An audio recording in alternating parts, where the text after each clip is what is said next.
अस्सलाम वालेकुम वरहमतुल्लाहि वबरकातुहू।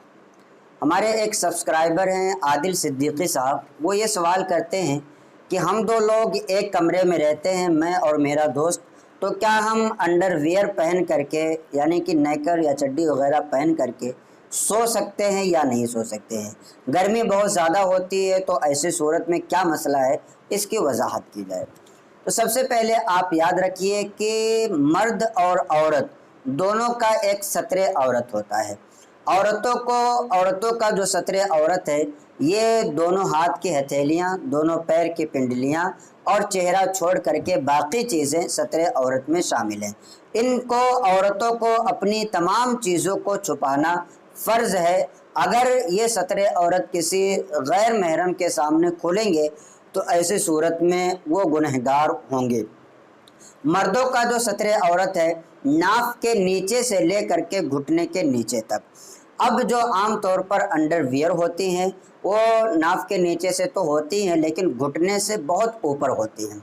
अगर कोई ऐसा कपड़ा पहन करके किसी अपने भाई के साथ भी कोई शख्स सो रहा है या बैठा है कि उसके सतर दिखाई दे रहे हैं, यानी कि घुटने के नीचे तक छुपा हुआ होना चाहिए, तो चूंकि सतर का छुपाना फ़र्ज़ है और अगर किसी के सामने सतर का खुला रहता है सतर, तो ऐसी सूरत में वो गुनहगार होगा।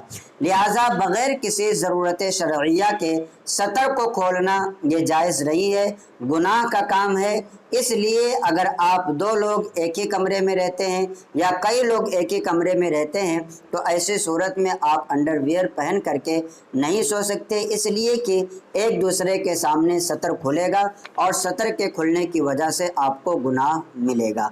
इसलिए आपसे गुजारिश यही है, बल्कि तमामी लोगों से गुजारिश है कि जो अपने घरों पर भी इस तरीके से अंडरवियर पहन करके सो जाते हैं, वो भी इसमें एहतियात करें कि अगर कहीं ऐसी जगह पर हैं जहां कोई दूसरा आपको देखने वाला नहीं है। जैसे कि आपके घर में दो रूम हैं, एक घर में आप अकेले रहते हैं, आप चाहे मियाँ बीवी हों या अकेले हों, और दूसरे कमरे में आप अकेले रहते हैं दूसरे साहब, तो ऐसी सूरत में जहाँ पर कोई दूसरा नहीं देख रहा है वहाँ पर अंडरवियर पहन करके सोने में हरज नहीं है।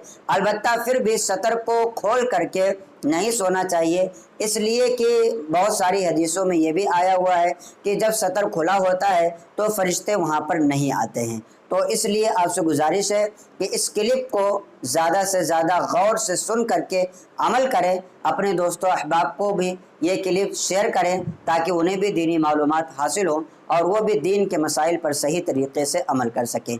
अस्सलामु अलैकुम वरहमतुल्लाहि वबरकातुहू।